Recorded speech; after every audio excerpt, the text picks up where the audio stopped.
Good morning, everybody. Just putting out the last little alerts I gotta do today. I appreciate everyone's patience. It's a lot to do. So, that do be how it goes.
Jesus, was that not working the whole time?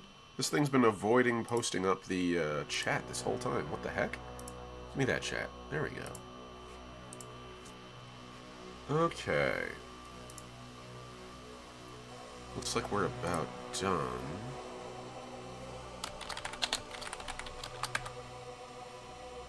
Alrighty. It looks like we're all set. Pretty confident we're all good. Yeah. Okay. Let's get to it, shall we? I'm just gonna pop into here so I can make sure I'm not missing any in the chat. There we go. Sick. Good morning, everybody. I am the last Omnitech, your favorite robot American, and welcome to our art stream. I hope you're all having a lovely day today. I'll be doing today 2 webcomics in particular. That's Gentry, Dolaan, Ain't No Fascist, my Helldivers 2 fan comic, and Brothers, A Tale of Treachery and Doom, my Grimdark Futures Space Marine comic. And I'll be doing a little bit of doodling, answering some questions, vibing with chat, sort of just kicking things off. I've been doing a lot of character design as of late for the different factions, so I think we're going to try to continue doing that today. I'm going to pop open one for the militant group that I've been working on for the Helldivers, and also there's one I've been doing for the Brothers. As soon as it loads, there we go. since Brothers is up this week, I don't know which one I'm going to work on. I suspect that, probably. That would be my immediate thought.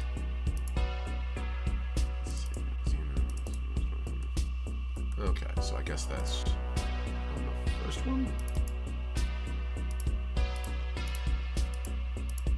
Okay, concept sketchpad. Let's pop that open. Alright, so, now that we're all set, just a reminder, if anyone really likes my content, please like, subscribe, comment below. I do appreciate you. This is a tiny channel. I'm still getting started here on YouTube. I spent years streaming on Twitch, and honestly, building back from the ground up was intimidating, but worth it.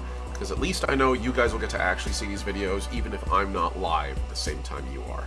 So it's actually an increase in reach. Likewise, also, if you like my content, please feel free to jump on to my Patreon, which, for those of you who are curious, has all my webcomics on it, easily accessible, for free. Those who are paying patrons actually get access to my webcomics a total of 2 weeks earlier than usual. So please feel free to jump onto there. Any level of support is appreciated, even if it's just a follow and liking the content on there. Give me your feedback. I directly chat with you folks on there. So, since we've talked about that, and we've gotten all the little doobly-doos out of the way, also, any music that is heard in this video can be found in the doobly-doo right below, video description. Click that open, take a look. Has all my links in there. You know the drill. Let's get to the actual art side of things, shall we? And hey, Lady Aries, good to see you. Welcome aboard. Hop on in. We've been doing a lot of work lately for the different factions in my webcomics, and I am just sort of sitting down to do a little bit more work today on that. I'm debating which of the things I should focus on today. So, kind of bouncing in the air. But how are you doing, Lady Aries? How's your day been so far? I hope it's been good. Also a reminder, everybody, please make sure you're drinking regularly. I don't have hydration, alerts on here, hydration checks or anything. This isn't Twitch. So, consider this your hydration check.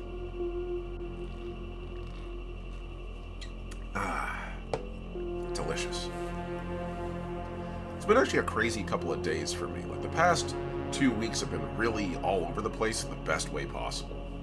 Between Mayhem Con and all the work I've had to do around it, and now being back and doing prep work for Legacy this week, I am super excited to be back to work. It was a good, refreshing breather. I even managed to meet a really cool miniature gaming company that actually had a little promotional mini I was able to snag. Let me see if I can actually show you guys this. Hopefully, yeah, there we go. It's from a tabletop war game called Sunshard Emorin, which is really fun. I actually got to play a demo of it. I very much enjoyed it. So, it's been a good time. I'm fight off my nap demons, but good. Yeah, that's a mood. That's a huge mood. I feel that entirely. So right now, I've been working on the TRA, which is I've actually found the original word. What's the word? The translation for the... All my words left me at once the second I engaged in chat. Man, that feels really bad. Dang. Oh no, guys! They all fled away. They're all sprinting into the sunset. Acronym. My god. The word I was looking for is acronym. I remembered what the acronym stood for. TRA, Terminated Restoration Alliance. Goodness gravy. Anyway, I've been working on the TRA a lot. We've got them, I think, down to a good baseline in terms of, as a faction, how and what they appear on in the actual, webcomic. So, the TRA are my take on a Terminid sub-faction of Helldivers. Not actually Terminids, but rather Terminid researchers gone rogue. The best example I could give you as a direct reference to what they are, or if you're looking for something that's close to it, think the RDA scientists from James Cameron's Avatar. You know, the ones that all decide to side with the Na'vi, because the RDA, the Resource Development Agency, is actually literally plundering colonialists who trample over indigenous peoples, and they weren't aboard with that. So they turned on them and started weaponizing a lot of the local flora and fauna. And this is actually a fun thing. way back in the day, when that first movie came out, way back in the day, it has been over a decade, hasn't it? That's kind of insane. What year was this book released in? My god. It's been a hot minute. I genuinely don't remember what year this book was released in. Do I want to know? 2009. Oh god, I was 3 years out of high school. Anyway, I haven't seen Avatar in a long time. Actually, pretty fun movie. I very much still enjoy it. But way back in the day, I got this little book here. An Activist Rebellion Guide to Avatar. Way back in the day. Because I very much liked the art, and I wanted every source of concept art and notes that they had. This thing is just chock full of, like, really fun setting notes. Let's see if I can actually show you guys a couple of, like, the pages in here. It's got some good stuff in here. But one of the most interesting parts of this book was actually, besides all the really fun, like, world-building details and art that's in here, one of the best parts about it is that an activist survival guide bit of it actually alludes to something that the movies have not shown, which is that there's human resistance elements to the RDA on Earth. And they're actually using the plant life and the technology and the, like, culture of the Na'vi as a weapon to attack the colonial forces back on Earth. It's 9 years old when it came out. I can't physically do the Matt Damon turning to dust thing, but no, you've struck me to my core. You're fine, I'm joking. But yeah, they actually in here talk about, like, how there's different folks who are, like, doing their best to undermine the RDA from Earth and on Pandora. That they're, like, they've developed their own superluminal communications array to attempt to communicate with folks on Pandora and coordinate resistance. They're literally taking Pandoran, like, plants and animal life and weaponizing them in the defense of their operations. And that really struck a chord with me as a really cool thing that we're probably not going to see in the Avatar movies anytime soon. In fairness, the Avatar movies come out every 10 years. James Cameron said he's going to deliver them faster. I hope, because I am slightly invested in them. And I want to see the series end before James Cameron ends, because that man is gray hair. And while normally I don't worry about that, because, you know, that's fine. People live into their 60s, 70s, 80s all the time, easily. Like, 80s and 90s. He's a rich director, he'll be fine. But if this guy releases a movie every 10 years... yeah, I feel old as hell, 25 years now. Yep, no, exactly, there you go.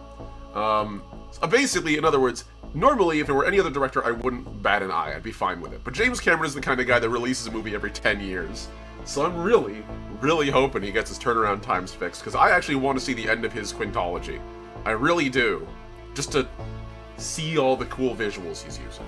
Although I will admit, I'm a little bit peeved with him, because he's starting to use generative AI, which is... Cameron, come on, man. You're, like, literally the king of visual effects. Why are you relying on the theft machine? Anyway, this is all to the side of the point. The point I was actually getting at was the idea of an insurgent resistance force turning against their colonial masters and using biological, natural weaponry to fight them is a very cool idea. And hence, the TRA. I'm going to scoot this over so you can actually see all this. There we go.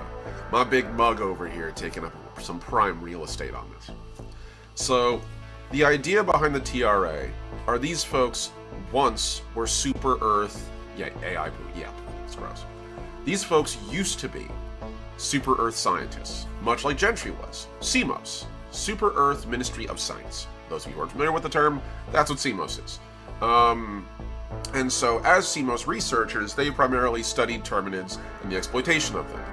If you're unfamiliar with the Helldiver universe, I can at least make this very easy, just for, like, anyone who's currently watching this in the future. In Super Earth, in, like, in the Helldiver universe, the folks who... Let me actually open this up, and hopefully it pops up on the other side. Of course it doesn't. Let's see, I should have some references here. Seif. Okay, so, Super Earth Super Destroyers. Are you not? Oh, I see why it's doing that. That's weird. That's frustrating. Close that. I'm just gonna open this and a new document, and hopefully this will work over here. I didn't realize this was in a very weird format. That's very frustrating. Okay, let's open... Can I not even open it? Oh my god, that's so frustrating. Fine, Firefox me. I hate Firefox. It's so bad. In this instance. See, all the shit. No. Get out of here. Okay, I'm just gonna copy paste this. I don't want to deal with this hoopla. Okay. There we go. No. All the shit pops up at the same time. TLDR, bugs become oil. Thank you, Lady Aries Wolfie. You cut through my autism ADHD quite efficiently there, and I needed it. Yeah. Bugs become oil. These guys researched and studied the Terminids, trying to find a way to more efficiently exploit them. Unfortunately, that really didn't work out very well for most of the Terminids they encountered and worked with, and over time they began to realize Terminids are displaying higher forms of intelligence, engaging in actions that require coordination, intellect, foresight, planning. Terminids are sold to the average super citizen as basically just giant cockroaches. Not very intelligent, very much just actual bugs. And you shouldn't feel bad about stepping on them any more than you should feel bad about stepping on a roach or a spider or swatting a mosquito. For the record, I actually feel bad about doing that. I'm a bleeding heart that way. Like, I have a little cup and a little card specifically to avoid killing insects. Yeah, I'm a big softie. And the TRA folks started realizing, hey, these insects are actually displaying higher forms of intelligence. They're clearly capable of being communicated with, as they communicate with each other. What if we found a way to communicate with them? So they started making this thing called the Rosetta device. So I'll zoom in over here. Okay. So the Rosetta device, at its core, can you guys see that well enough? There we are. Okay. So the Rosetta device, at its core, is basically an artificial pheromone sac. Terminids communicate with pheromones much like ants and bees do. And so, as a result, the only way to really communicate efficiently with them is using a combination of pheromones and body language. We don't possess the same body language they do. We can ape certain elements of posture, like larger, wider, taller, stuff like that. But that's about all we can do body language-wise. The pheromone device has to do its job. So they made this highly complex chemical sniffer that smells Terminid pheromones, and then a brood commander gland system that was artificially grown in a lab, all put in a device that basically acts like a translator and a communicator. It doesn't work perfectly. It's not like it's a Star Trek style, I put the communicator on your lapel and you understand Klingon and they understand English. But it's more of a vague command structure system. It allows the Terminids to perceive the researchers not as human, but as fellow Terminids, as a non-threatening entity, and also to give basic directions. So, as an example, if you're aware of how ants move, ants follow each other's pheromone trails. So one little ant goes out in the middle of nowhere looking for food, and he leaves a little pheromone trail wherever he goes because he's a ranger. Eventually he finds food, he doubles back over his own pheromone trail, literally following the exact same path he took to get there. This doubles the strength of that pheromone trail, which will naturally begin to attract other ants, which will then themselves leave their own pheromone trails following that first one, reinforcing it. The stronger the pheromone trail, the more ants follow it. Now you know why ants have little army columns, because basically they're following an increasingly strong trail of scent. And so the more that ants do that, the stronger that scent pattern becomes, the more ants will form columns, stuff like that, and they'll naturally begin engaging in colonial actions. This is how the Rosetta device allows researchers to communicate and work with Terminids. It allows them to directly work and interact with this particular strain of Terminid. This strain of Terminid, which they refer to as the emissary strain, because they're particularly receptive to the Rosetta device. They've been slightly modified, slightly altered, not heavily, just a little bit. A slight genetic tweak to make it so that they are more dependent on the pheromone signal than they are on the body language. So that's how the Rosetta device works. This allows the researchers to actually operate within Terminid colonies with relative safety, and also to do basic research around them. And as they were able to now move through hive structures safely without risk, or, minimal risk. There's always risk, and if the Rosetta device fails, you'll get torn apart limb from limb because Terminids. They began to realize how complex their society is, and to realize they're starting to become the bugs they used to be. They're making a new hive structure, even on a smaller scale. So the TRA brings their findings to CMOS and goes, "Hey guys, we think we got something really useful for us." And CMOS takes one look at it and goes, "Wow, that's revolutionary. Bury it. Because you don't want your oil talking to you, long and short." The TRA didn't like that. They universally do not enjoy the idea of working to oppress creatures that are actually self-aware. They're scientists, after all. And most scientists, in my experience, tend to chase after science as a means of understanding things more. They're not perfect, but it helps. So the TRA, realizing that Super Earth plans to continue to exploit these Terminids and ruthlessly murder them on an industrial scale, as opposed to finding a more efficient way of acquiring the oil without killing them, maybe harvesting, farming them until they die of natural causes, or slaughtering them like cattle, in a slightly more humane way than just sending a bunch of Helldivers out to mow them down with, bullets, or to crush them, which is the way I have it in my comic. They literally, compact them. They basically said, fuck you. They launched a jailbreak using the emissary strain, and evacuated a bunch of stolen ships, and basically went to ground. And so the TRA has been operating discreetly in all sorts of places around Super Earth's, I guess really not Super Earth's territory anymore, really more Terminid territory. Again, with the Rosetta device, TRA partisans can actually operate within a hive structure.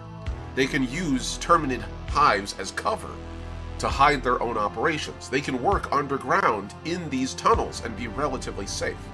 And by bringing the emissary strain with them, they're hoping to cultivate a new self-aware strain of Terminids that are capable of higher thought more regularly, allowing them to more directly oppose Super Earth and hopefully one day reclaim their own civilization as they used to have a civilization. The bugs were self-aware enough to communicate and work. They were an oppositional empire to Super Earth and Helldivers 1. And so, in this case, they're kind of trying to rebuild them as that. So modern TRA folks sort of operate with this very vague kind of whatever equipment they can get their hands on sort of vibe. So, for starters, they're not soldiers. They're all researchers. A couple of, the security officers that worked with them in CMOS, and a couple of folks that they built, team relationships with, came with them. But for the most part, they're all researchers, and nowadays a lot of them are Super Earth partisans, who are just sort of jaded escapees and refugees, who for whatever reason the system sort of threw them to the side. So these guys sort of fled, and they're basically looking for anybody that can help them. Of course, they run into a couple of issues, and so they have their own weapons and equipment. Anti-material rifles, pump-action shotguns, break-action shotguns, submachine guns, the odd stolen pistol, stuff like that. They're using really old Super Earth tech here.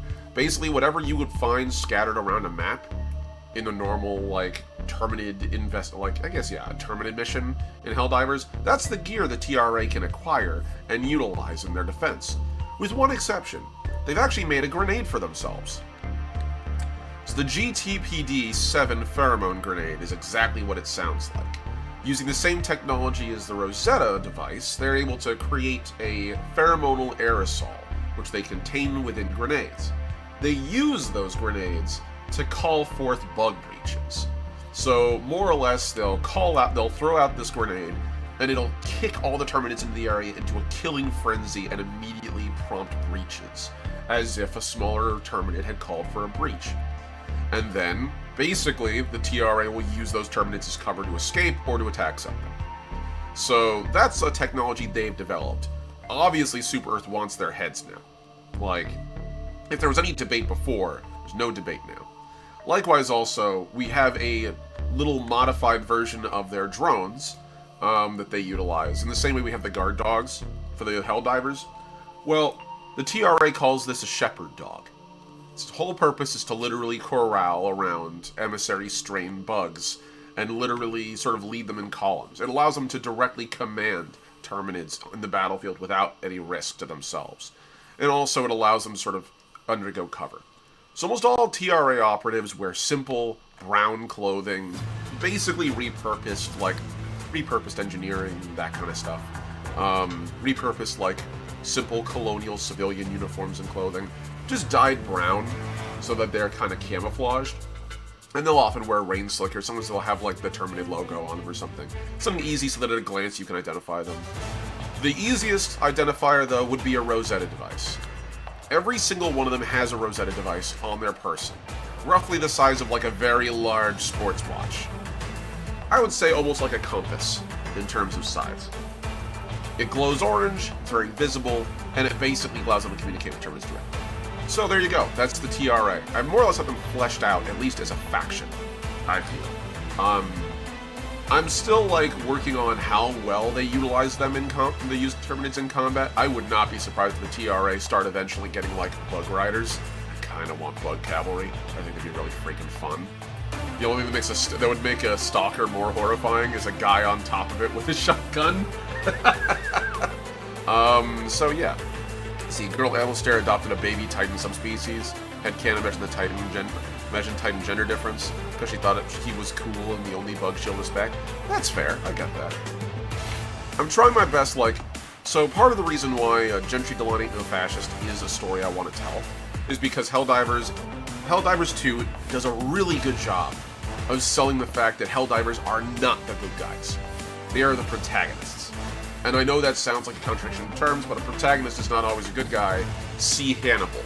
You can enjoy Hannibal, but obviously you're not really rooting for Hannibal Lecter to murder indiscriminately wherever he goes. Although, in fairness, most folks that he kills are rude, and as the tagline goes, eat the rude. But, sort of the same thing in Helldivers. Your average Helldiver is, at best, a fascistic tool. I like the idea of exploring the Helldiver world from those that are oppressed, and as a source of rebellion. Especially nowadays, with how chaotic everything is. It only feels right that you get this story from the side that you're meant to empathize with. You're meant to see these people. And, you know, Super's meant to be comically evil, comically over-the-top fascistic. Authoritarian to the point of lampooning itself. So the idea for me of telling the story of these resistance fighters and these folks who find themselves drawn in these conflicts, largely against their will, is very appealing to me. So here we are. So I'm doing my best to frame it from the perspective of everyone but Helldivers. I want Helldivers to be as terrifying in my comic as your standard stormtrooper is to the average Imperial citizen. And if you need a better example of it, First Order stormtroopers, because they actually get shit done. Or the stormtroopers in Andor. Like, actually terrifying stuff. So, that's kind of what I'm going for here. Space Marines, Warhammer 40k, that sort of all. So that's what I've got going for the Terminids. I'm debating doing more work on the Emissary strain. I also am working on my other webcomic, Brothers, A Tale of Treachery and Doom, which is a grimdark future Space Marine style one. Specifically a Battle Brothers tale about a bunch of basically Space Marines stuck on the edge of space, starting to realize that maybe they're the baddies.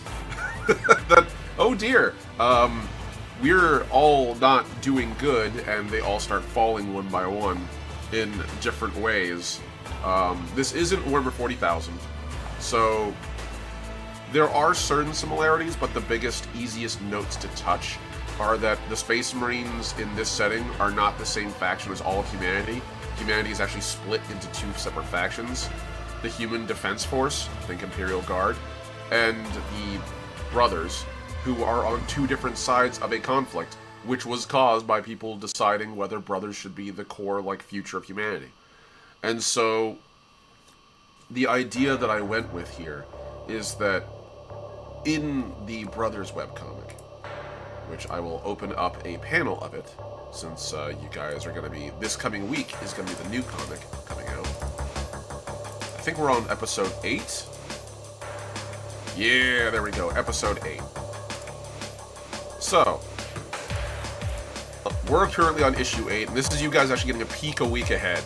So you guys would normally only get to see this on Tuesday. But in this instance, the brothers are part of the Protectorate.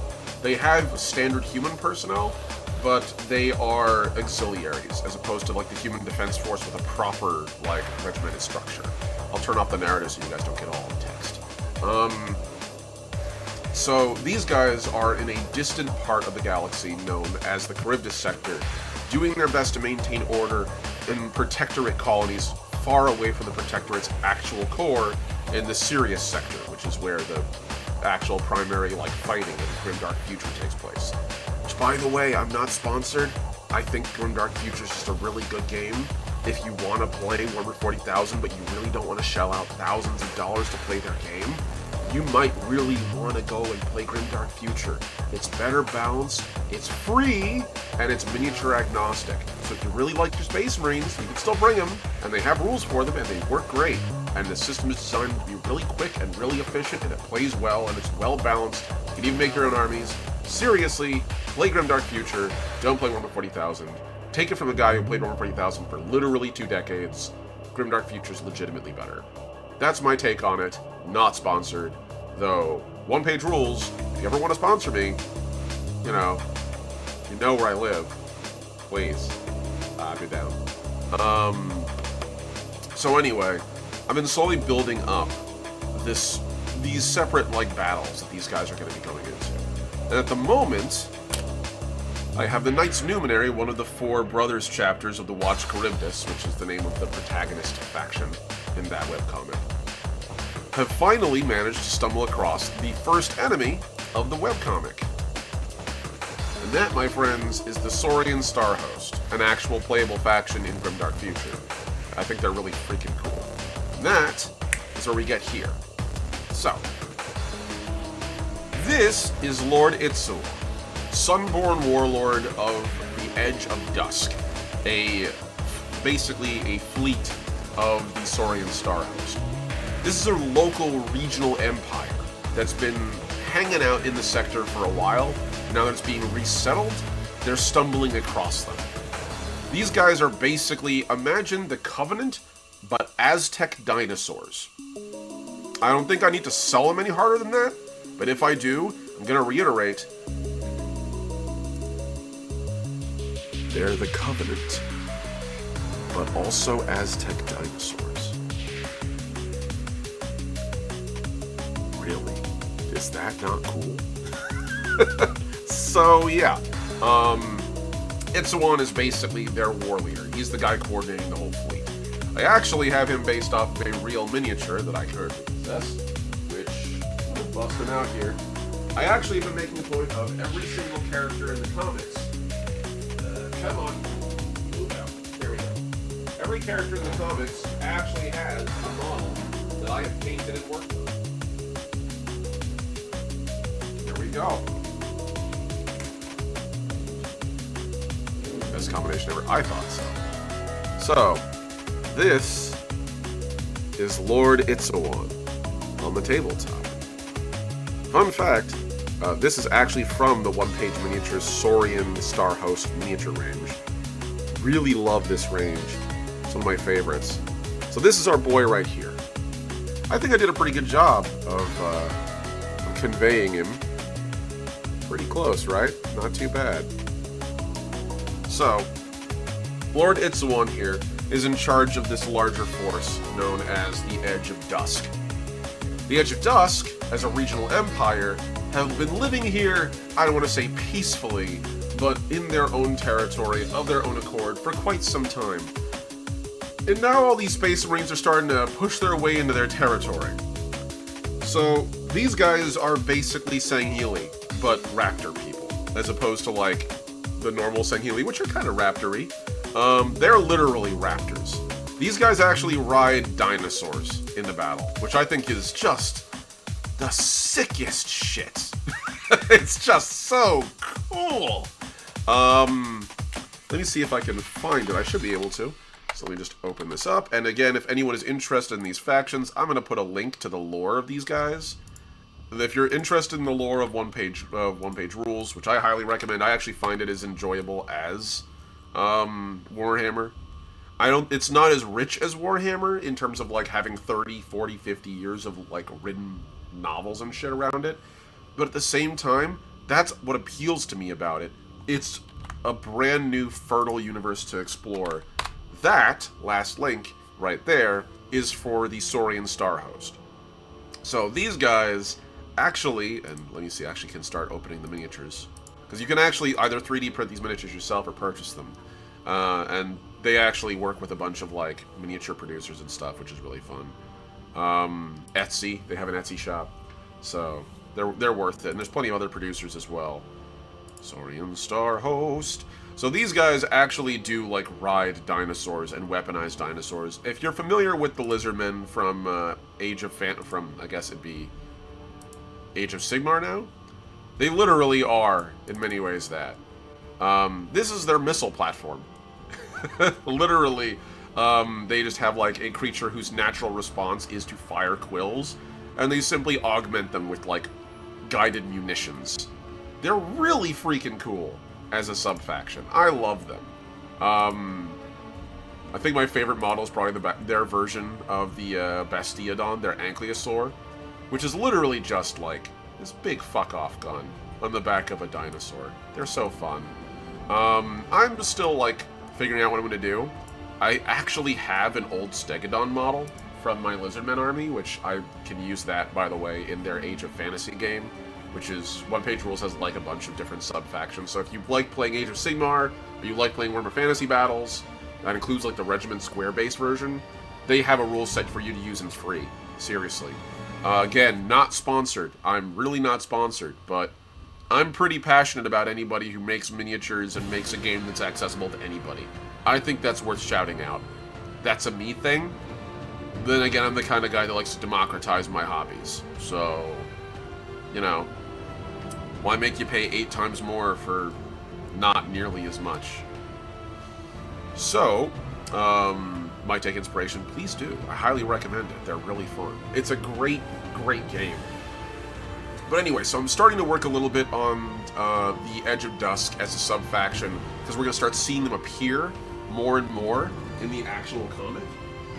So there are basically, at the moment, in the game, a total of, I believe, if we're going by the primary factions, or the primary, like, major players, there's like 3 major types of Saurians in the Star Hosts. So, you've already seen one. Let me just get this out. Here we go. Here's the other small guy.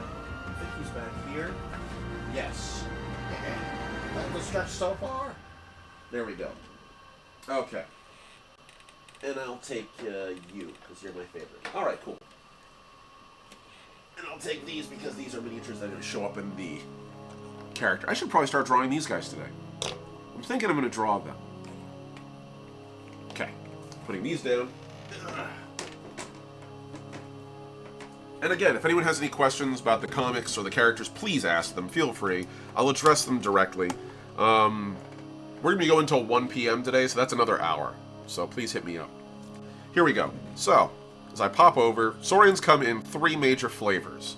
You have the Saurians I just showed you guys, which are like the actual like core of the faction. If you're a Warhammer Fantasy Battles player, then that'd be Saurus Warriors, effectively. But these are referred to as just Saurian Warriors. They're bred for purpose. So on the one hand, we have the Saurian Warriors. The next, we have Geckos.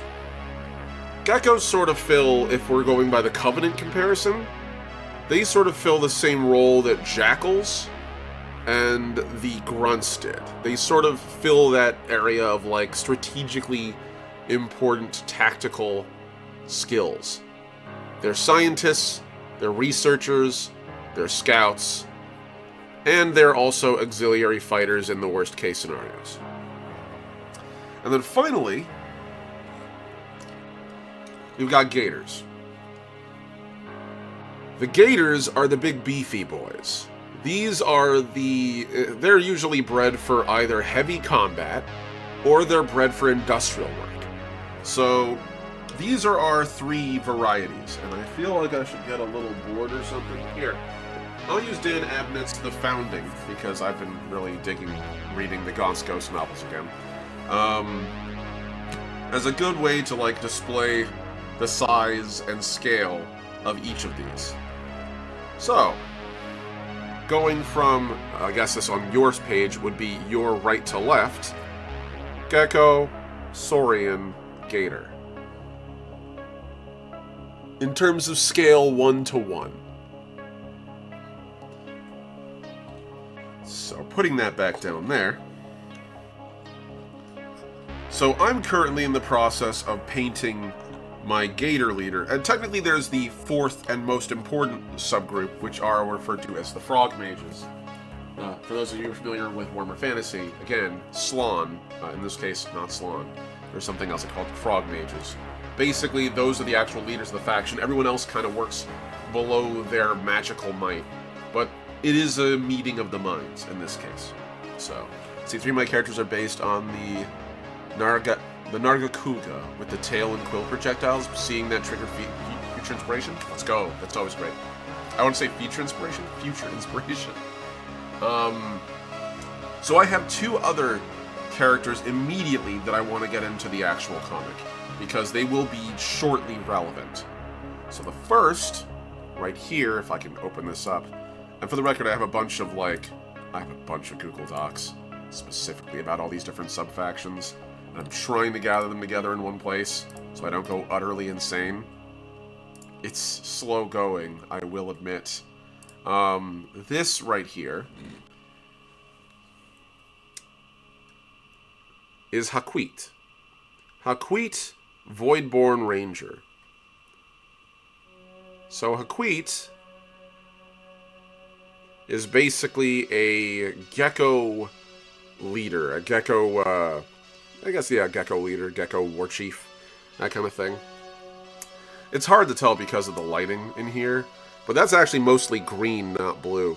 I had a whole conversation earlier today about how hard it is to get some of these colors right. But our boy here, Haquit, is actually a pretty good stealth operative. He primarily does tactical work and ranges ahead of the Star Host. And then finally, we have our pal here, Tezcatli, the Moonborn Wanderer, and he is a Gecko wizard, or a Gecko mage. There's psychic powers in this system, very much like Warhammer 40,000. So, in this case, this dude is a psychic. He has the caster rule. Bro looks cool and pretty. I appreciate you, thank you. I actually did a lot of conversion with this guy here. So I'm gonna say a little fun thing here. His little energy shields on his shoulder pads there, I made those, actually, using hot glue and a mold based off the energy shield that some geckos naturally come with. So I literally just took a mold of it by taking hot glue and pouring it over that energy shield. And then I can use that hot glue as a mold for more hot glue, and then painted the hot glue. And it turned out perfect. So he has these really fun little energy shield shoulder pads on him, which I just sort of really liked. But yeah, so those are the guys I'm really going to work on, I think, moving forward. So let's open up our character concept here. We have Itzamon. I'm going to duplicate this. Save this. Save Itzamon at the top. So right below here, I think I want to work on... Haquit. I think Haquit would probably be the one I want to work on.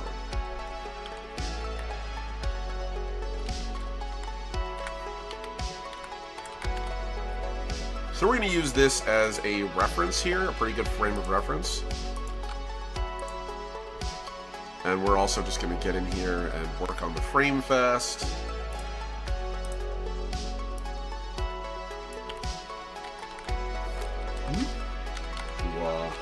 Wheat.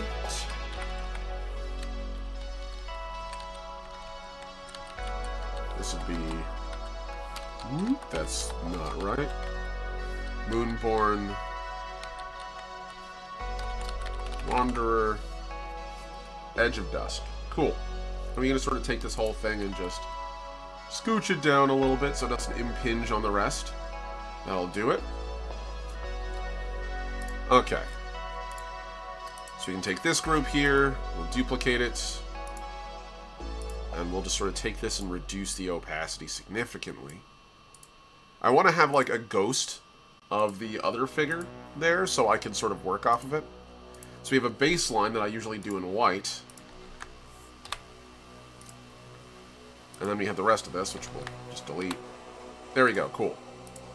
Okay. So I can use this as an immediate reference in terms of size as to how big Haquid is.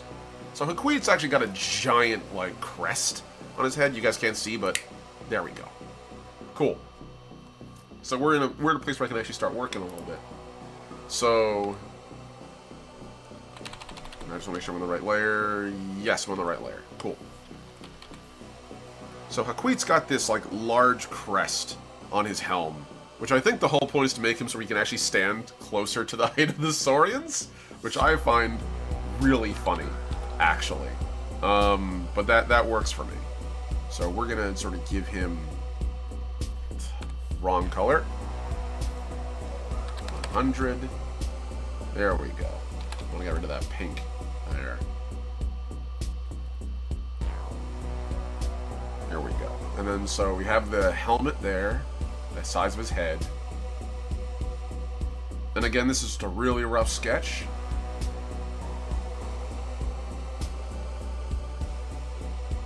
In terms of his design, they tend to be a little hunched. He's actually much shorter than Itsuwan is. Itsuwan is literally head and shoulders over him. So about here is more or less where his body would be.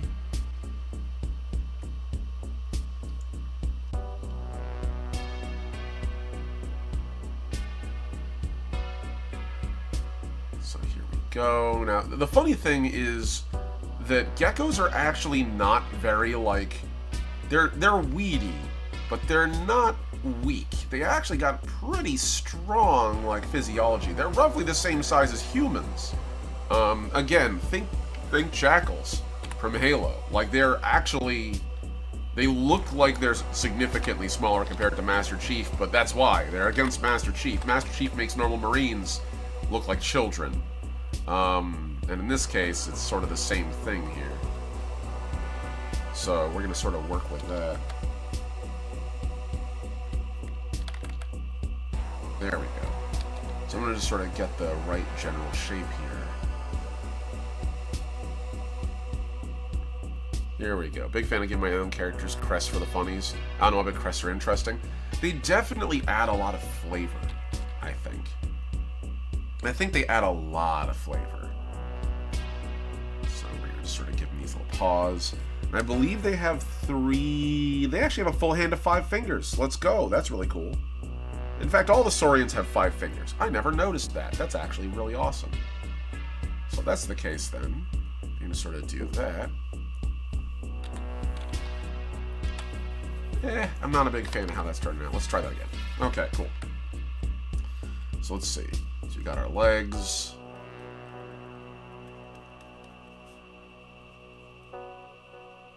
There we go. So now we can sort of get that a little better in terms of the shape. Cool. So we got our general shape here. We got their feet, where they've got 3 toes, as I recall. Yeah, they have 3 toes. They basically have raptor feet.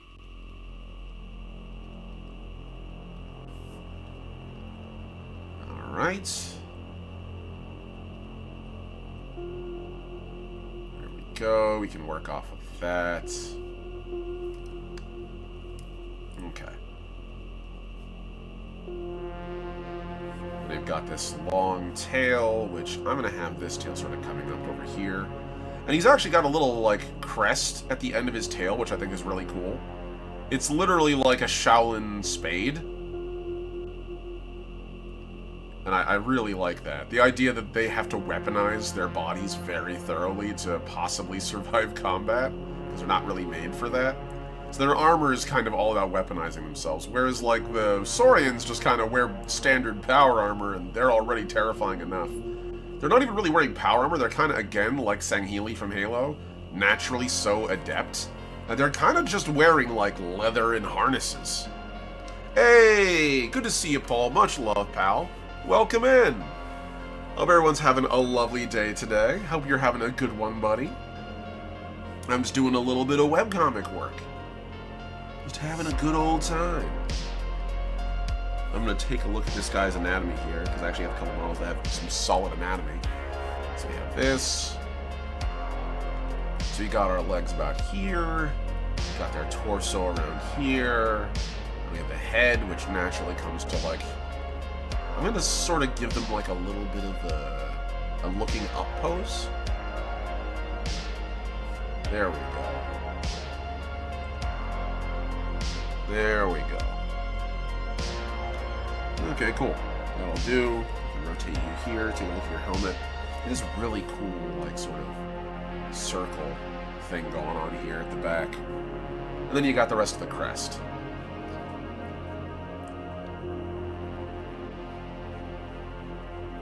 Which sort of comes to about here. Cool. I kind of want to make him looking a little more, like, slightly off of the camera, I think. There we go. Slightly off view, as opposed to that, which is a little too far. The head is a little off, so we're just going to take that and grab it, move it a little bit.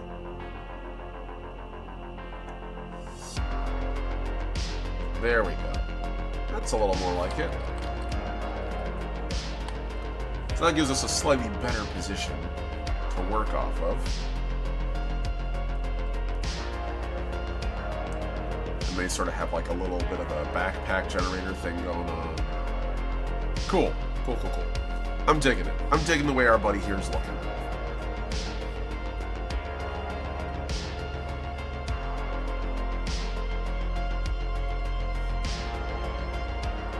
I'm going to kind of re-angle the head a little bit here.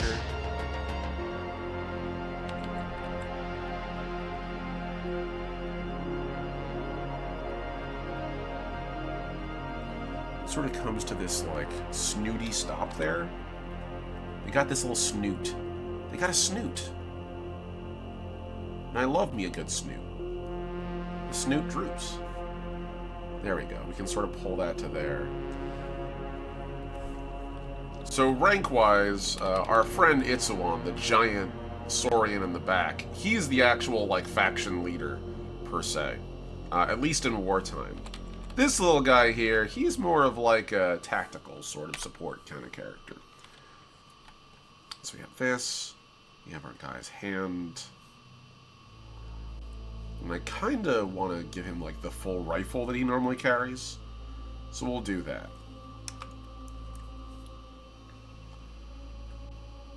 So we'll give him like this, carried at an angle. And it's got a full stock and everything. It's actually like a proper sniper rifle, which is kind of cool. I actually always really dug that. That they're like, yeah, we'll actually just give you a full-on, like, full-on Ruger. They're like, okay, that's cool. Nice. Very well done. Approved. It just happens to have a really cool kind of looking, slightly more Aztec-y sort of muzzle to it. Cool. So we can sort of work off of that as a very vague sketch. So how has your day been, my good friend Paul? Also, by the way, if anyone is interested, Paul Ampersand, from Ampersand Productions, is actually one of my favorite creators in the space, and actually just awesome. Legitimately, seriously, go give Paul a follow. The guy's great. You can find his channel. If I can actually get the link to this. Here we go. Yes, I would like the link. Thank you. Go give Paul a follow. Right there. Paul's awesome. Not sponsored. Just love him. He's just a great dude. He's just a great dude. So we're gonna get our belt in here. Also, one of my players in Legacy. So you guys are gonna get to actually see that this weekend. For those of you who are unaware, I run an actual play Let's Play or an actual play of my TTRPG game system that I've been working on for years, Legacy First Flight. I've been running that on my channel every other week, and Paul is actually one of my players playing the illustrious Louis Vuitton, a Sylvan jockey, aka ironically, a Raptor pilot, a Raptor mech pilot. So, super fun. I love playing with him. I'm going to reposition the legs a little bit, make it look like he's stalking forward a little more, I think. He's got these hips. These wide hips.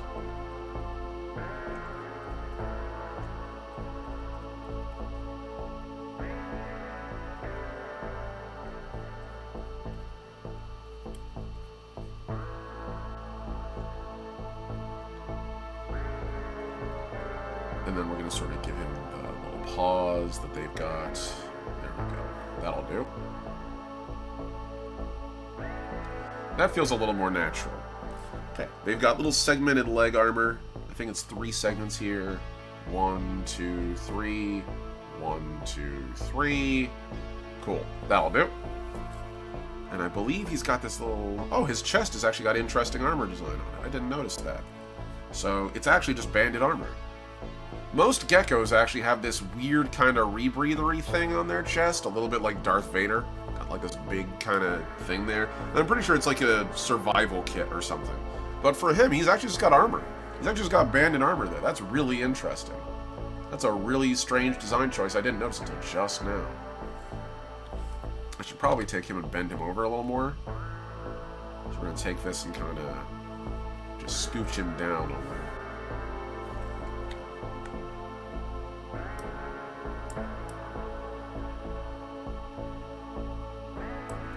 There we go. That'll do. Forward legs, clawed feet, or something I'm trying to figure out how to do right. Usually the way that I do it is, whenever you're thinking about, like... Whenever you're trying to think about proportions, think not about, like, how they actually connect, but how they look. So, like, as an example, if a person is walking towards you, and I'm just going to doodle this out super fast for you. If a person's walking towards you, they put one foot in front of the other. So in this case, you have one thigh, takes up the majority of the front, there's a knee here, and then the other leg tends to walk behind. And it's slightly foreshortened because it's behind the other. And then in this case, since we're doing digitigrade legs, you have it slightly behind the other, and then you have that other leg has to lay flat on the ground. So usually I'll draw like just a triangular wedge, and then a couple triangles there. And we've already got ourselves a halfway decent like drawing. The other leg goes behind, and so then you just got to put this sort of triangle here. And if you ever seen a like lion or a tiger when they stalk forward, they don't lift their feet like we do, or we sort of just go like, I put foot on ground, and then I lift it up and I put it elsewhere and put it heel to toe. They do the opposite. They go toe to heel. So they actually lift their feet off the ground like that. So it's almost like you're holding up a hand. And that's kind of what I do. So I just sort of give them like that little hand. And that basically gives you like a really simple version of it, more or less. And then usually if you have a tail or something, you make sure the tail's counterbalancing the leg, because that's what it's supposed to do. And there you go. You have like a really simple doodle right there. I realize what I've basically drawn is that one Pokemon that's like needlessly over-sexualized from one of the most recent edition, one of the most recent like Pokemon generations. It's called Salazzle or whatever, where I'm like, wow, that whoever drew that, they got a folder of art they are not sharing with Pokemon, like the Pokemon Company. They have that character, and that character is just being reused as a Pokemon. That always made me chuckle whenever I saw it. I was like, wow, that lizard is, they're serving. I don't know why, but they're serving. Okay, so we'll do this. And that'll help me sort of, like, work the design a little better, I think. Okay, there we go. Yeah, that'll do. That'll do nicely. So yeah, hopefully that helps a little bit. Proportion is very much about what's being hidden by what else is being hidden. if that makes sense. It's very much about deciding not how things actually are shaped, but conveying the idea of how it's shaped. So that's sort of the whole point. You're working within that. I think it goes to about here, so there's like the centerpiece. Yeah, that's right. So there's the centerpiece and there's the side pieces, and I think it's a total of 5? It is. Cool. Awesome. That'll do nicely. Okay, and then I have the side of this here. This sort of comes down and out. And they do sort of the same thing on the other side. It's got this one plate here with a horn on it, and another horn down here. And then this part sort of comes down and connects to that circle. And then there's a cool eye, like, visor vent there. Alright, awesome. So we're already on the way. I kind of don't like how far his head is pulled forward. So I can either, at this point, commit to making him slightly more hunched over, which is probably more true to his shape, or keeping him like this. Don't be afraid to kill your darlings, chat. If you don't like the way something's turning out, destroy it. Destroy it and start over. It's good for you as an artist to do the right thing. Make it look good is important, but make it first is more important. There we go. So now we can sort of have this character look a little better.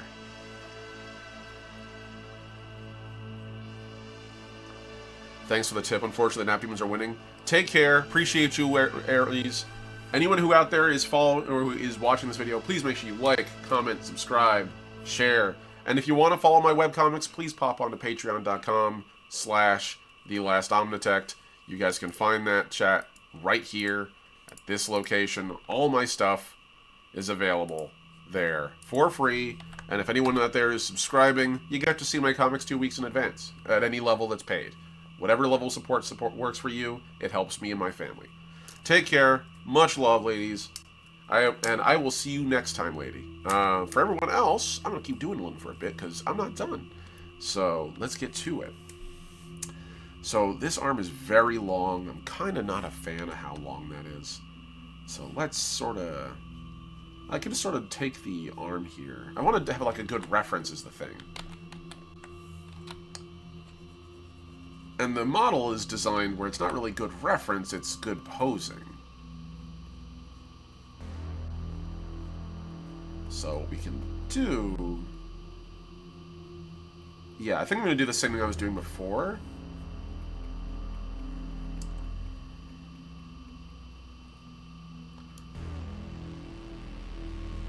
And just have, like, the rifle facing slightly more towards the audience. It's very blocky. It's very, like, blocky and thick, and I kind of dig that.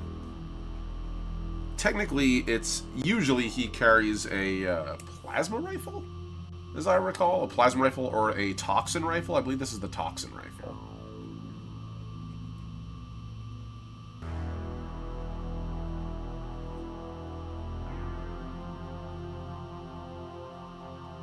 And then about here is where you have that cool little scope.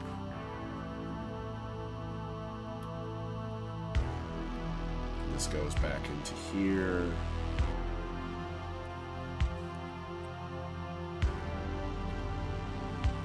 There's the actual trigger. It's got a slight grip thing going on back here. There we go. And then that sort of cuts off at the block at the back.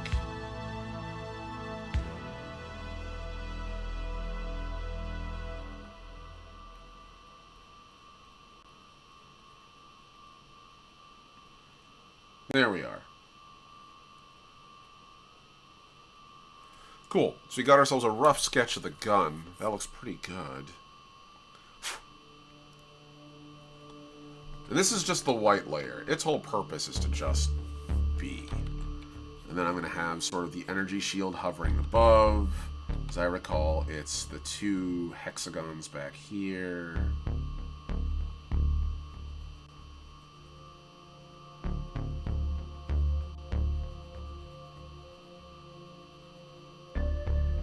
So these are floating energy hexagons, because I just think they're cool. I just think floating holographic geometry is just really sick. What a surprise, been mentioning Halo repeatedly.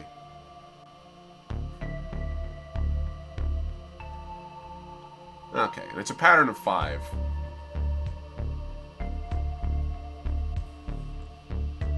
And we'll do the same thing on the other side here. Sort of like that energy shield kind of dealy. The same thing there. That works. Okay. So that gives us a good idea. So we have ourselves a belt.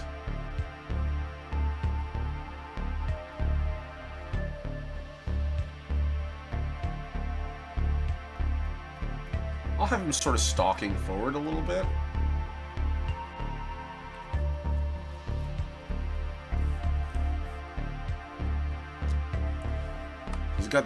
He's got this really long, like, middle joint. Technically, this is the heel, or like I guess that's technically their shin, which then condenses into their heel, which is actually not as long as some of them.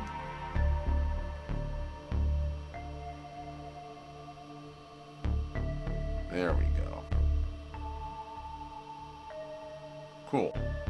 That'll do. And then we sort of pull this to about here.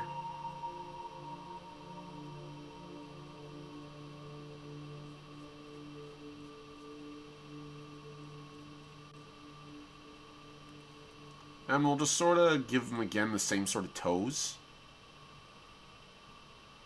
They just work really well for a lot of stuff. The foreshortening's a little off on that leg. It's supposed to be a little further back. So we're just going to take this part here and just sort of compact it a little.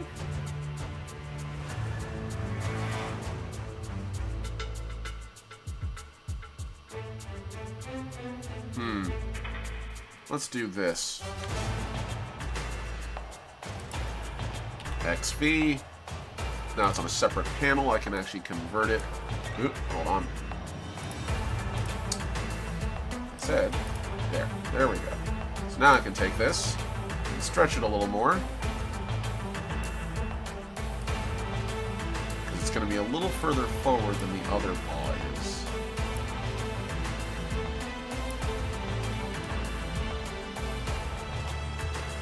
There we go. That works pretty well. I want it to be a little wider. Cool. I'm going to apply that. So our proportions are looking pretty good now. Tail has to be on that side. Pull that down. Down. Beautiful. So the tail comes out over here.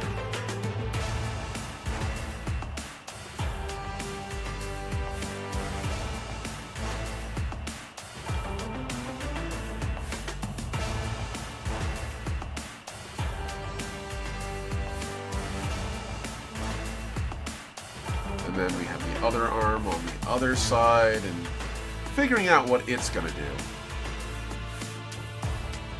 I just might have him have his hands like clenched there, just to keep things easy. A little too long on that one. Getting the proportions right on these guys is kind of tough because they're very like needly and weedy.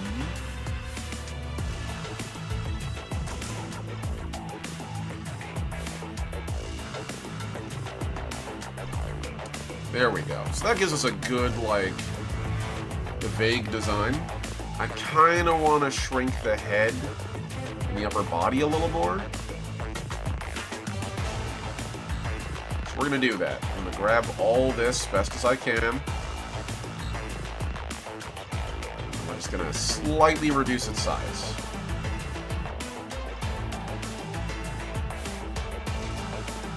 And we're going to slightly tilt it back so that he doesn't look so thrown off balance. There we go. That looks pretty good to me. Then I'm going to sort of take this, staple it onto that arm socket.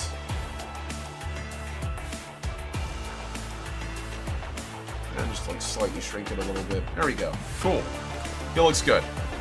That looks correct. Our proportions look accurate. Nice. So we can take this, duplicate it. I'm going to invert the coloration by making it pitch black. There we go. Merge that down. Then I'm going to get on this lower layer here, and I'm just going to paint the crud out of it white. That's because this will provide me with a good backing while I'm working on the actual art.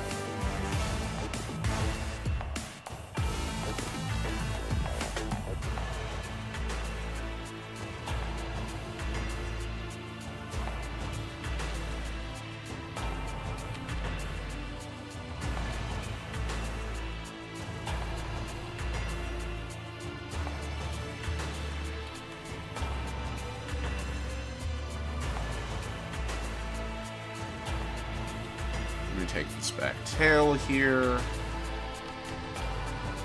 And I can always cut this down, so I'd rather like paint a little over the edges than a little too far in.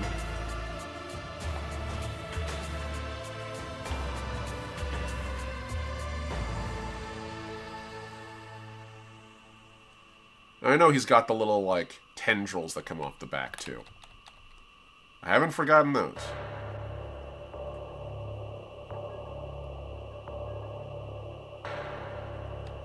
Okay, cool. So that looks pretty decent to me. I'm going to save this, go to that higher layer, and get to work. So again, this is where I get my other group here. I'm going to take this, save the whole document, so I don't fuck it up. Okay, it's saved. I'm just going to shrink that and give us full opacity.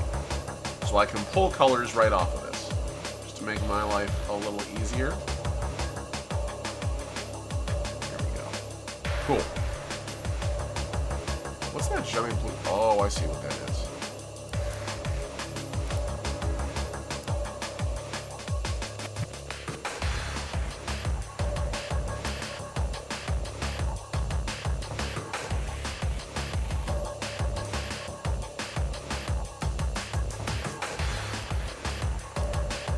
I think I have like a guide there or something?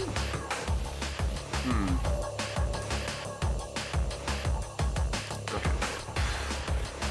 Cool. So we can take this, and sort of get to it. Let's get our coloration going. I'm going to start with the gray, because almost all the Saurians in my army have that. They have like that solid gray kind of paint for their body.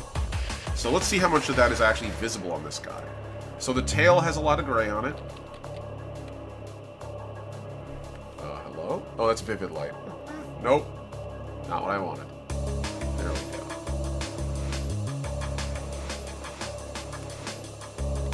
We're just going to paint the whole thing the same shade of gray, just to make my life a little easier, because I need to put the armor over the top of it.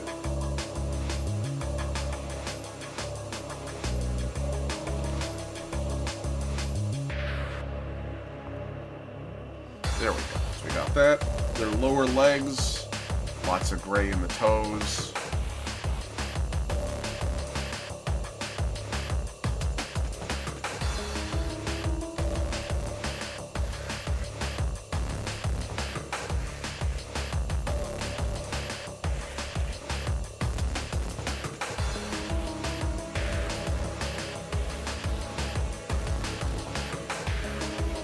Go.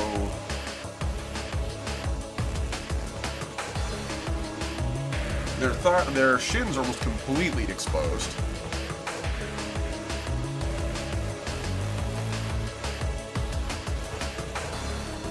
And then their upper legs are mostly not. There's like a little bit there. So I'll just sort of give them the area around the knees. Cool. As far as the arms, hands pretty much completely gray. That's pretty much the same. Their upper body's almost completely obscured by armor, as it should be. They're in a warfare situation. Their forearms and upper arms are actually pretty exposed, though. But then again, he has energy shields to sort of protect him there, so it's not really that big of a deal. I don't think his neck is exposed. No, his neck is completely enshrouded. Good. It actually feels pretty good to see. Okay, cool. So you got the basics there. We're gonna go for like a slightly darker gray here. It's gonna be for like the areas with sort of that armor. And they have like a brown. So let's get a little bit of that brown going.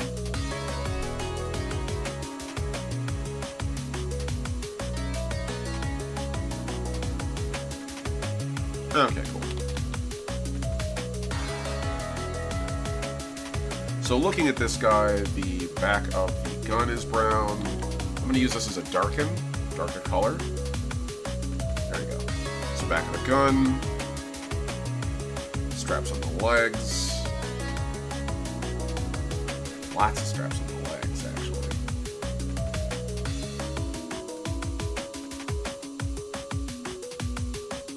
And then another one here.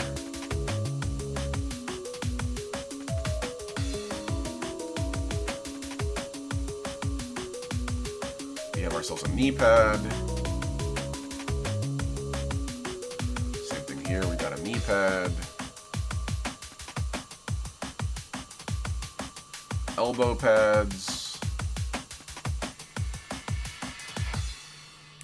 And also the backs of the hand have some, like, simple leather straps there. And then the neck. There's a big thing there. I'm just going to draw this on normal so I can actually make it fit. Here we go. It's got that collar. And that sort of comes all the way around. Cool. Alright, so we got that there. We're going to go to yellow now.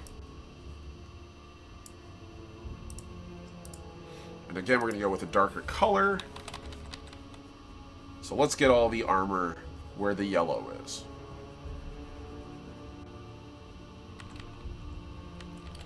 So yellow, yellow, yellow. Lots of yellow there. Schnoz is yellow on that armor. The side is silver, so no more there. We have yellow here.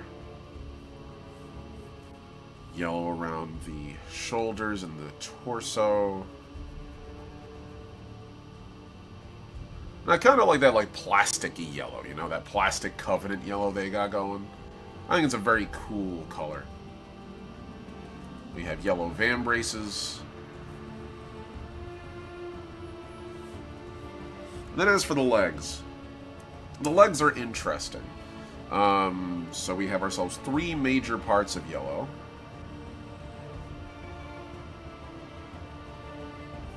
One, 2, and then 3. The same thing on this end there. We have ourselves a bunch of segments on the tail. So there's a strap behind here that's on the base. So I'm just going to put that there. It's 1, it's 2. I'm going to do this as a normal now.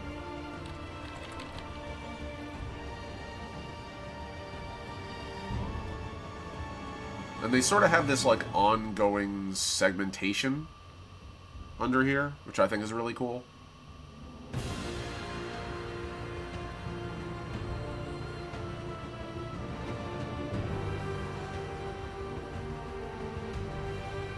Do the same thing here.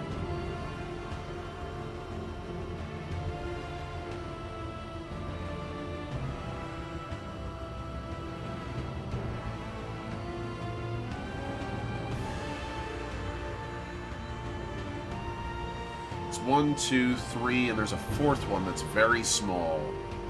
Sort of like about here. Compared to the rest, it's actually pretty tiny. Cool. And then we have the actual, like, tip, which is basically just a giant, like, plastic blade that sort of hangs out there. Cool. So you got the rough design of this armor more or less sussed out. Also, there's like a... Is it on both sides? It's just on one side. There we go. Okay. So you got some basics done here. Let's start working on some detail work.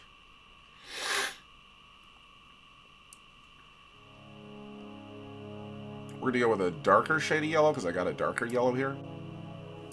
Let's get to actually adding a little detail in.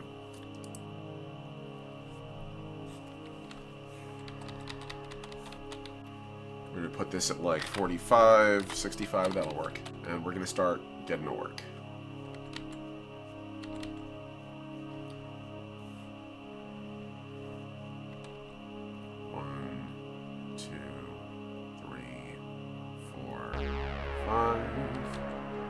Same thing here.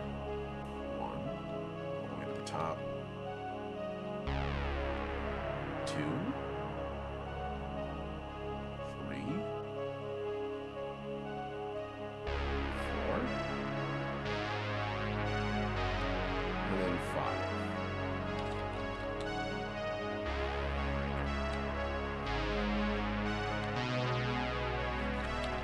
And the sides here tend to be a little darker.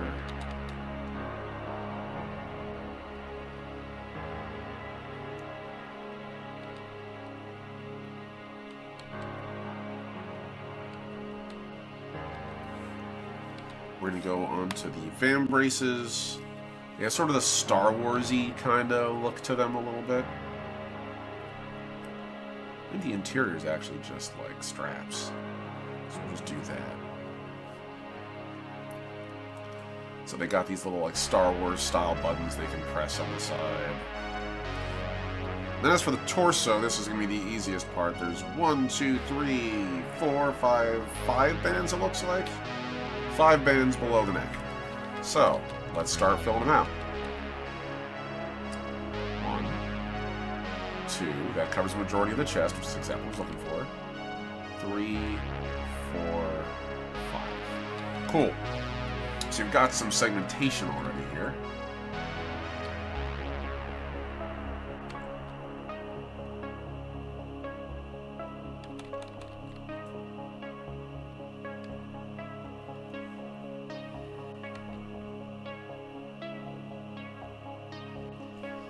And then we're just going to take these bits here. We have this larger blade. Cool.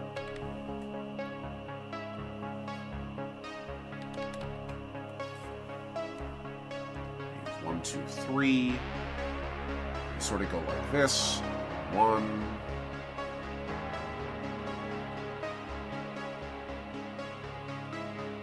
2. And then 3. And there's no groin plate, which is funny to me. But I guess it makes sense. They're lizards. They come out. They're literally cloned. I don't think they would really value their junk in any particular way. I'm not even sure they have it in the strictest sense. Saurian Starhost are actually grown in massive vats. They're literally cloned in a way, or genetically engineered for their tasks.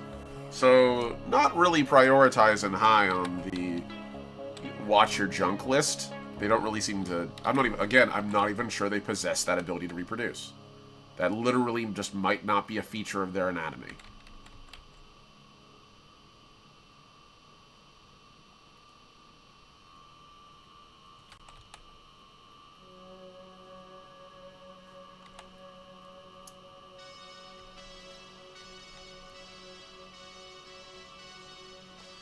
There we go, as we start adding a little more detail in.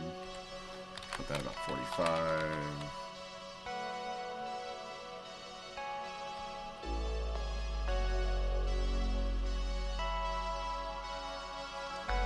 There we are.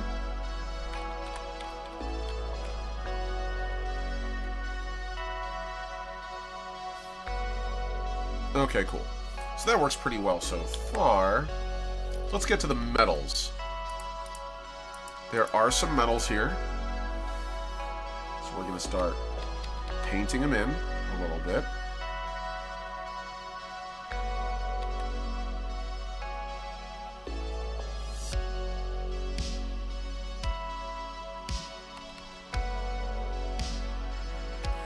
And this is where I actually get to do a little bit of like actually looking into seeing how this looks.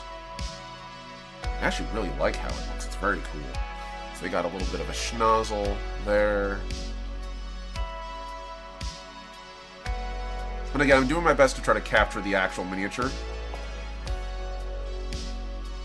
It's not going to be perfect, but I can at least do pretty decently.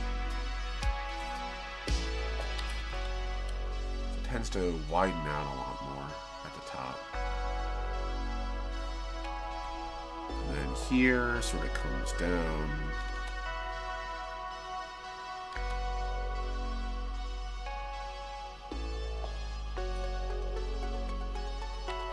Then we'll do the same thing on this end.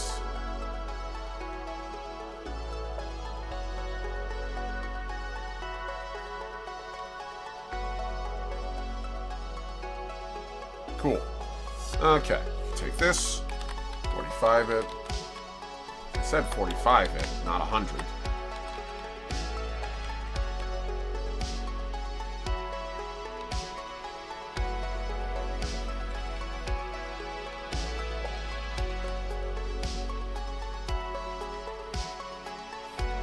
Okay, take this back here.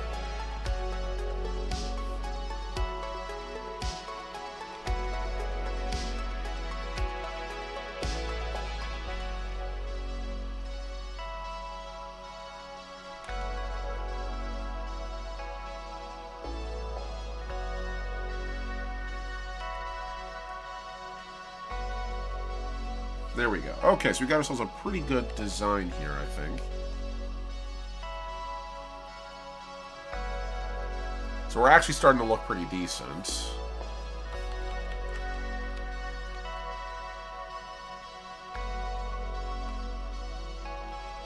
They have these little horns here. I think it's sort of like one of those holdovers where they're mimicking like a stegodon. Or a triceratops in the more common parlance for those who are not utterly filled with old Warhammer lore. Not a bad thing, by the way. If you're one of those folks who managed to escape Warhammer lore, you probably did yourself a favor. Okay, so we're going to put this in here. And I love old Warhammer lore, but my god, it is dense. Okay, so we're going to have the silver there. Okay. We can zoom in. There's sort of like this single little ring here. And let's make that a little bit of a sharper white. So I can sort of call that out. Cool.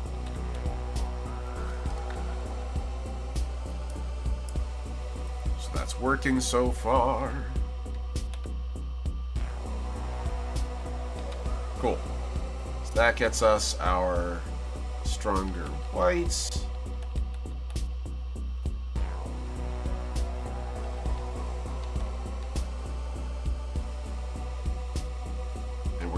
This here.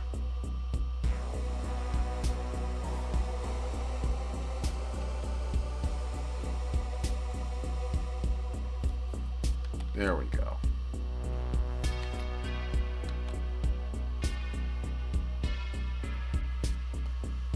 We'll do the same thing here on this end. Get some definition onto the helmet. Nice. So now we're going to get onto the metals. This should do nicely. So there's sort of this disc here on the side. And then there's this metal ring that comes around it. And as for the eyes, I believe he actually has 2 sets of optics. Yeah, I only just painted one. So that's the case then.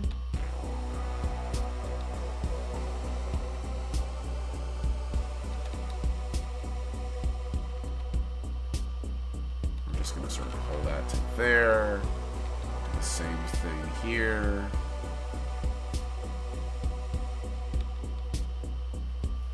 Nice. Alright, then I can sort of get in there with a black.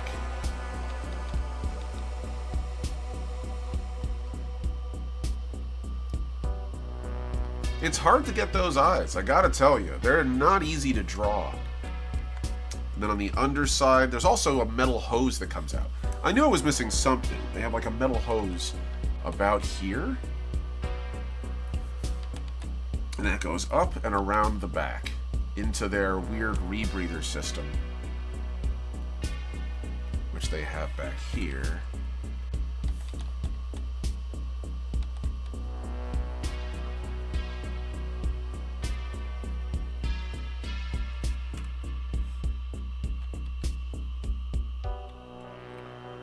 Let me sort of pull that down because they have it sort of as a backpack. Okay. So let's go and take a look at this part. It's 3 bars and a metal strip. Cool. Okay. So if that's the case, we doodle this here so that it matches into the dark black part back there. It's 1, 2, and the 3rd strip is right there. Cool.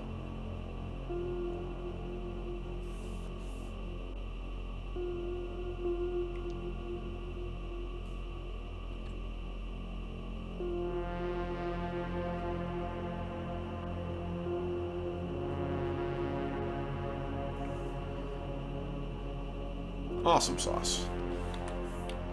That looks good to me.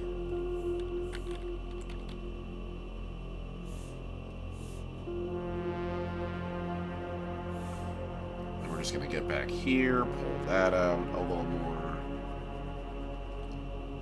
Cool. And also pull this out.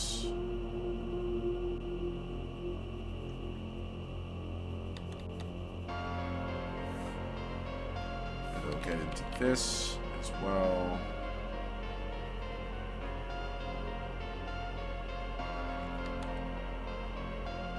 Cool. Alright. So we got that. We have the black piping that goes back here. I believe I was painting that, not erasing it. Thank you, Verily.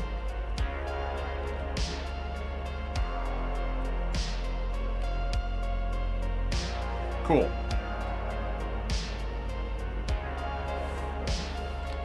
I'm just going to hit some of this in with a little bit more black. Just to sort of cover up some of these areas with some shadow.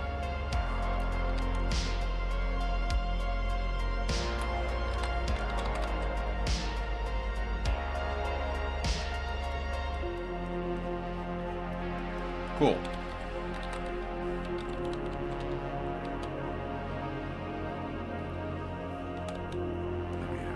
Arms. I believe this segment there is slightly longer in one part than it is in another.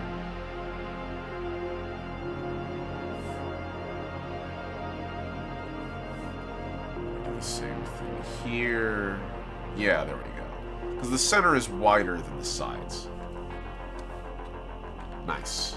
It's a little off.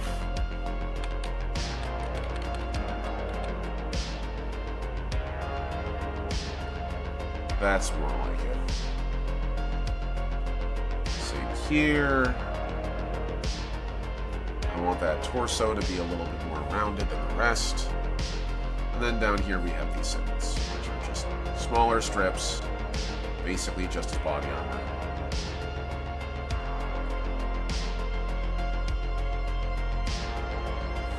And we're going to take the gator flesh, or the saurian flesh here, and sort of fill that out.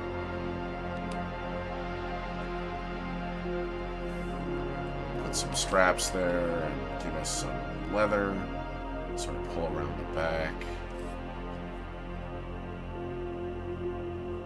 Don't even need to do that because there's actually pipes there. Huzzah! You gotta love it where it's like, hey, I need to draw this thing to make it make sense. No, I don't. They did something better already. Hooray! Makes my life easier.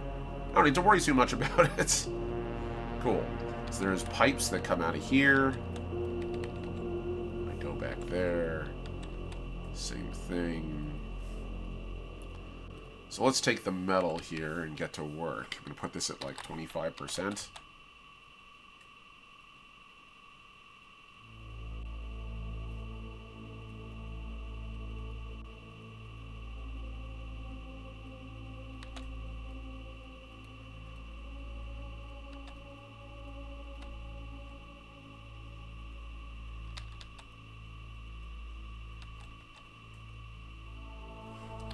.5% now. I want it to be relatively flat color. So there's also a metal box back there. 25% on the other side.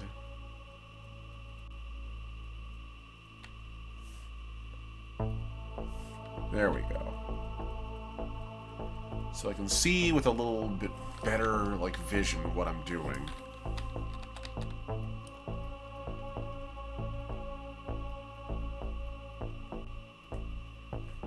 Okay, put these pipes going back here.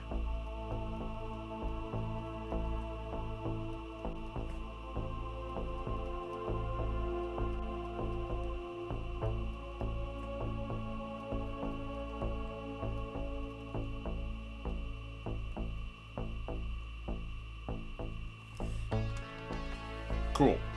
So that's something already. We're looking pretty good. I think this is probably where we're going to have to leave our art stream off for the day, but we're getting there. Expect this guy to be done in the next few days, and expect him and his other Saurian buddies to show up in Brothers, A Tale of Treachery and Doom. And likewise also, Gentry, Dolaan, Ain't No Fascist will continue. Next week, we are, for those of you who don't know, I release my webcomics on a bi-weekly rotation. So this past week was Gentry, Dolaan, Ain't No Fascist. I believe we're on episode 27, issue 27 of the second arc of Gentry. And for Brothers, we are on, as I recall, comic 8 of arc 1. So thank you guys so much for tuning in. I appreciate you all. I'm the Last Omnitech, your favorite robot American. Remember, if you liked what you saw here today, if you enjoyed the hangout, and if you also enjoy the little tips and the little tidbits into my world and my webcomics, and want to help support this channel as I grow and, well, you know, get myself stable again, please like, subscribe, comment, share it with your friends, slap the like button, you know, hit the bell a million times until it's very loud and annoying. Whatever you gotta do, I appreciate you. Likewise, again, if you guys want to support me, you'll find me at patreon.com/thelastomnitect, right there in the chat. Click that, go there, and follow. Even if it's just for free, you'll gain access to all my webcomics. But if you're a supporter, you'll actually get to see webcomics 2 weeks in advance, as long as it's paid. And, on top of that, if you do a higher level tier, I even shout people out. Speaking of, we need to do our weekly shout out of our amazing patrons. So, I just want to take a very quick moment and thank out my trusted comrade tier, which at the moment is the amazing Necronomulus. Necronomulus is an old friend of mine and a great creator. Seriously, I appreciate you, trusted comrade. Tier 2 patron, but in my heart, number 1. And for everyone else, take care, have a good one, and I'll see you out there, Voyagers. Peace. And don't forget, this Saturday at 1:30 p.m. EST, we're going to have ourselves another visit into the world of tomorrow. So, I'll see you all there, my friends. So is it? There we go. I'll see you there for Legacy First Flight, 1:30 p.m. EST this Saturday. That is, this Saturday, the 19th. Take care, everybody. Peace.